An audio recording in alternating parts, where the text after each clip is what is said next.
E aí, gente, tudo bem? Como é que vocês estão? Vamos para o podcast de hoje, conseguindo manter a regularidade, mas para quem nos ouviu ontem, né? Ainda não estou muito legal não, né? Dor na boca ainda. É, para quem não ouviu, eu arranquei alguns dos meus dentes, né? Faz parte do processo, né, de envelhecimento. E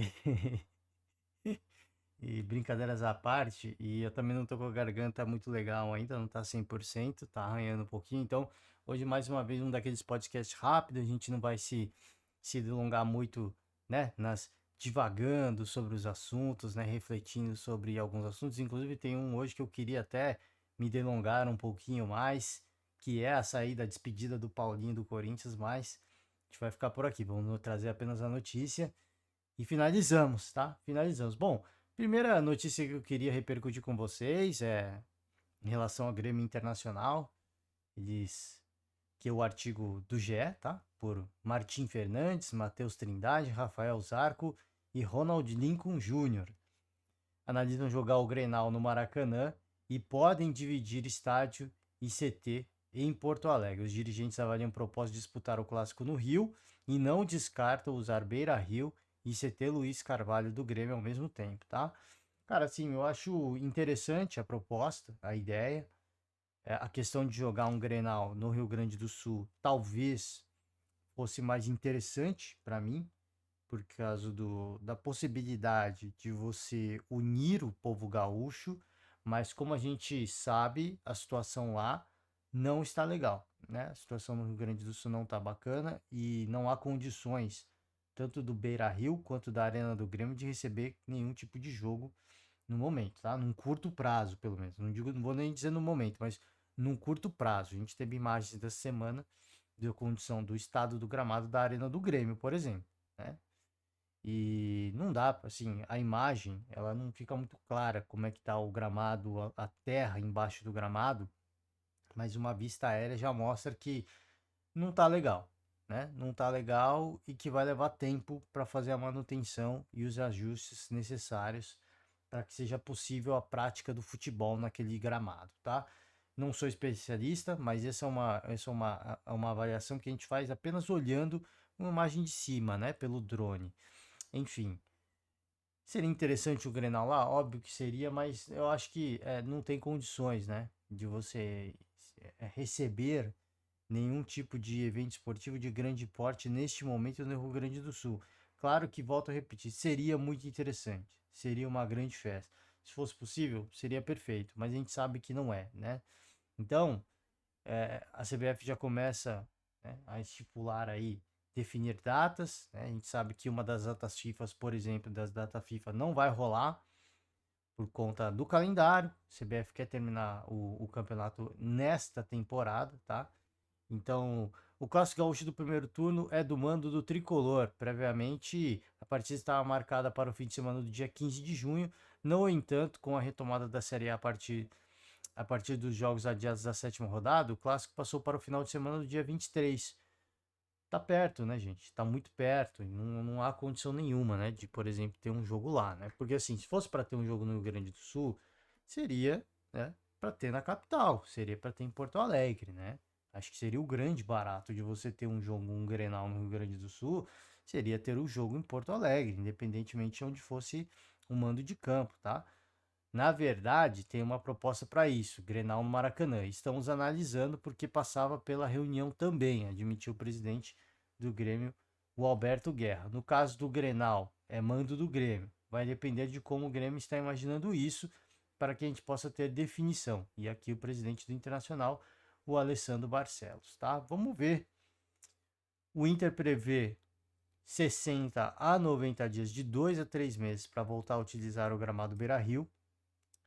Utilizar o gramado não, o Beira-Rio como um todo, né? Porque aqui a gente fala apenas de gramado, mas tem todas as instalações, né? Tudo que envolve a entrada de torcedores, enfim, catracas, dispositivos de segurança e tudo mais, né? Então, é higienizar os ambientes, porque estão contaminados com a água contaminada das enchentes, né? Então, uma série de situações, tá? Aqui a gente fala apenas do gramado, mas tem uma série de outras situações. O CT Parque Gigante do Inter foi muito mais atingido que o CT Luiz Carvalho, que o do Grêmio, né? Por isso que se fala da questão de jogar no Beira-Rio, e os dois dividiram o CT Luiz Carvalho do Grêmio. Eu espero, cara, assim, seria interessante se acontecesse. Seria interessante as equipes voltarem para o Rio Grande do Sul, né? A gente sabe que existe uma rivalidade e a gente falou sobre isso. A rivalidade, ela é importante. E nessa campanha que as duas equipes estão dando as mãos, né, para reconstruir, para ajudar a reconstrução do Rio Grande do Sul, eles falam mais de uma vez sobre isso, né? A rivalidade, ela é histórica, né? E ela enriquece muito. E ela é uma das maiores, se não a maior do Brasil. Mas esse é o momento, né, até pelo estado de calamidade e comoção que se encontra, de união, né, de unificação. A rivalidade dentro de campo sempre vai existir. Todo mundo vai querer vencer. Ninguém vai vestir as cores do rival. Agora, fora de campo, é muito maior que isso. E essa parceria, tá? Essa parceria, retornar ao Rio Grande do Sul e poder dividir os dependências esportivas seria interessantíssimo, porque a gente teria as duas maiores equipes gaúchas jogando no Rio Grande do Sul. Então, não vou me delongar mais, minha boca está começando a doer, deixa eu pular aqui. Fica aqui, né, a observação, vamos ver o que vai acontecer, até porque, mais uma vez, tá? Mais uma vez a destacar, o Inter prevê de 2 a 3 meses para voltar a utilizar o Beira-Rio e o Grêmio não tem nem noção de quanto tempo vai ser necessário para voltar a receber jogos na Arena do Grêmio, tá? Bom, vamos aqui sobre Paulinho, que o Corinthians veio a notícia ontem de que o Paulinho, o Corinthians anunciou, né, a saída do Paulinho ontem, tá? Vai se despedir da torcida no duelo dessa terça-feira contra o Racing. E o Paulinho é o último dos campeões mundiais, né, que vai deixar o Corinthians. Tem 35 anos, não chegou num acordo para renovar. Aliás, quando o Paulinho veio, muita gente se questionou, e eu também, então, por que que o Corinthians estava contratando o Paulinho? Né? O Corinthians, naquela altura, contratava um medalhão, que as credenciais eram indiscutíveis. Né? O que era discutível era o futebol que poderia ser entregue e que de fato se concretizou. Não foi entregue muita coisa. Tá? Então, foi investido muita grana num atleta que não era barato e que não deu retorno esportivo nesse retorno. Deu no primeiro, né? No título mundial, certamente. Isso aí não se discute. Né? Agora, no retorno, a grande discussão é qual o retorno esportivo que seria entregue pelo Paulinho e não houve muito, de fato, né? Infelizmente, aqui a gente não pode criticar o jogador. O jogador vem, ele recebe a proposta, ele acha que vai render. A gente critica aqui a direção, obviamente, né? Ciclos chegam, uns se encerram, outros se iniciam. Essa decisão foi pensada com família e eu acho que a palavra mais correta é gratidão por tudo que o Corinthians me proporcionou, tá? Mais uma notícia, o último campeão mundial a deixar o Corinthians. E aqui uma matéria do GE, né? Por onde andam os outros campeões mundiais, né? Timão iniciou o ano com Paulinho e Cássio no grupo. Ambos anteciparam as respectivas saídas, pois tinham um contrato vigente com o Timão. Volante até 30 de junho e o goleiro até 31 de dezembro, né? O Cássio ia até o final do ano. Paulinho chegou a discutir a renovação, mas não chegou a um acordo. Seria praticamente impossível, né?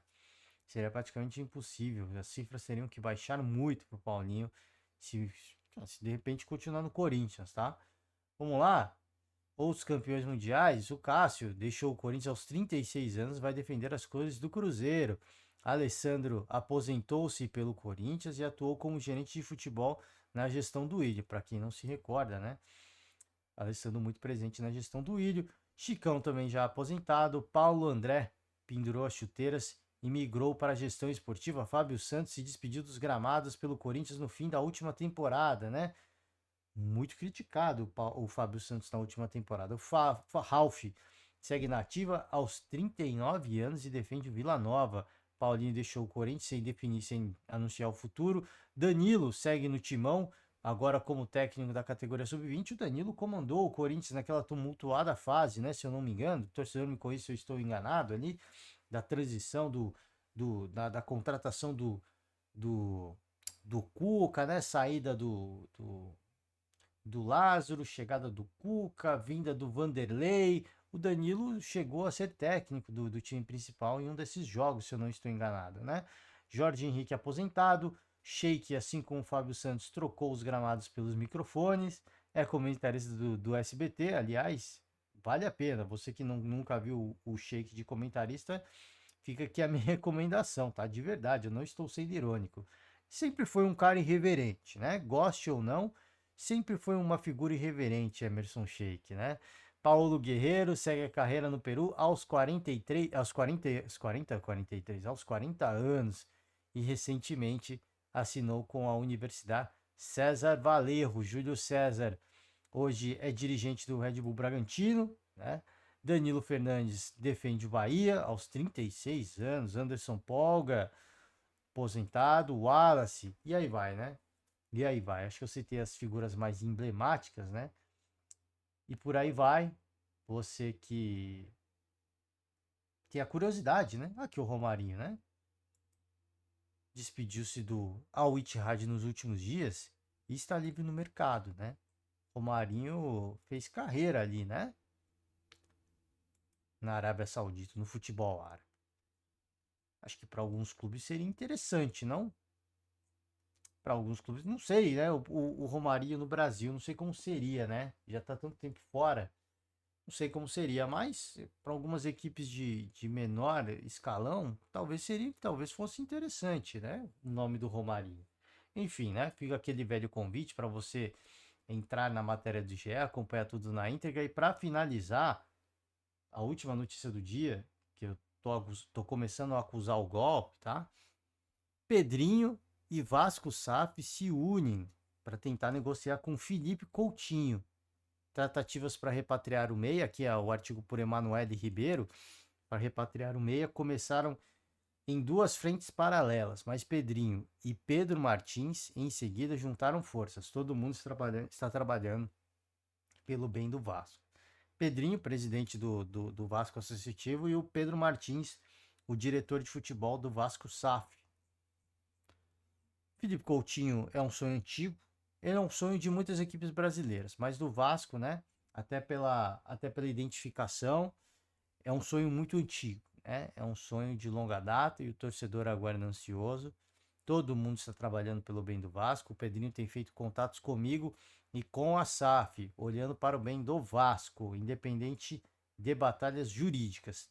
Tem questionado sobre o planejamento, temos passado todas as informações para ele. Isso é palavra de Pedro Martins, tá? Bom, vamos ver, né? Vamos ver o andamento das negociações, tá? Não é um caso tão simples, não é um caso simples só para o Vasco, não. Não é um caso simples para ninguém, tá? Apesar do desejo explícito do Coutinho de voltar ao clube que o formou. O X da questão é o contrato do Coutinho com o Aston Villa, que vai até junho de 2026. O meia tenta a rescisão, mas o clube inglês vai exigir compensação financeira, que não deve ser barato, né? É um clube inglês. Aston Villa é um clube inglês. Cara, assim, eu me pergunto, cara, são umas loucuras do futebol, né? Bom, não vou me delongar, não vou aqui ficar refletindo, eu só fico me perguntando, né, mano?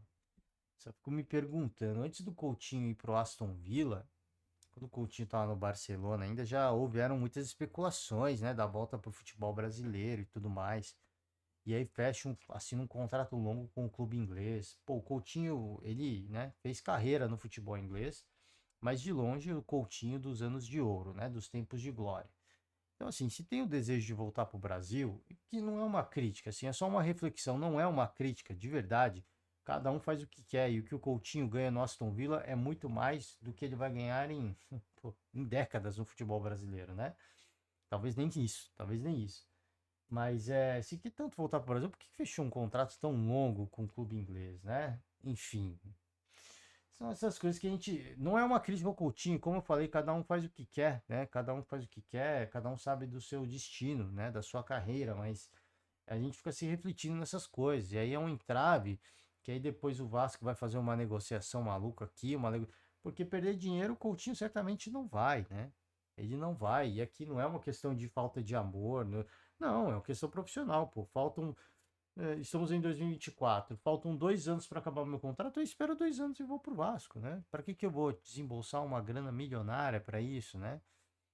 É uma série de situações, né? Eu só fico assim, refletindo, né? A gente só fica refletindo coisas que acontecem, né, no nosso cotidiano e no meio do futebol que também fazem parte do nosso cotidiano. Mas enfim, fica aqui a notícia, pelo menos tanto o Vasco Associativo quanto a SAF estão unidos, né? Era um questionamento que a gente se levantou várias vezes, né? Não é melhor pacificar, unificar pelo bem maior, pelo bem do Vasco? Parece que é isso que está acontecendo. A gente só vai saber daqui a alguns meses, talvez daqui a alguns anos, porque mesmo que isso, vamos imaginar que aconteça, né? O Coutinho vir para o Vasco, voltar para o futebol brasileiro, vir para o Vasco, vamos assumir que isso aconteça, né? A gente só vai ter certeza que deu certo ou não depois de um retorno esportivo. Porque até então, pô, o Verratti é um baita centroavante, isso é indiscutível. O Payet é um baita jogador, isso é indiscutível, mas deu retorno esportivo? Até hoje não. Uma temporada do Vasco brigando contra o rebaixamento e mais uma temporada que não me parece ser muito, que não me parece que vai ser muito diferente do que foi o ano passado, né? Então, retorno esportivo ainda não há, né? A chegada do Coutinho, que eu falei, vamos imaginar um multiverso onde isso acontece. Felipe Coutinho sendo anunciado amanhã pelo Vasco. Legal. A gente só vai saber se deu certo, a união fez a força, né? Aqui nesse caso, a união faz a força. A gente só vai saber se a união fez a força se vier o retorno esportivo, né? Que até o momento não veio, né? Até o momento não veio. E não dá para dizer que o Vasco tem um elenco. Assim, eu ouço, já falei mais uma vez aqui, eu ouço o Casemiro bastante. Ele critica muito o elenco do Vasco, mas assim, vamos combinar. O elenco do Vasco é um elenco muito melhor do que muito time que está na Série A, né? Ah, ter elenco não é a mesma coisa de ter resultado. Sim, mas o elenco já é melhor que muitos dos times que estão na Série A. Não era um elenco, na minha opinião, para brigar contra o rebaixamento ano passado. Não era. E nessa temporada já se inicia difícil mais uma vez. Não tem elenco para ter uma temporada tão difícil assim, né? Então, assim, é muito mais fácil. E que não é uma crítica ao Casemiro ou qualquer outro torcedor que fala que o elenco é ruim. É muito mais fácil acreditar a conta no elenco ruim do que pôr a conta, do que cobrar o jogador, do que pôr a conta na gestão. Que a gestão é ruim, todo mundo sabe, né?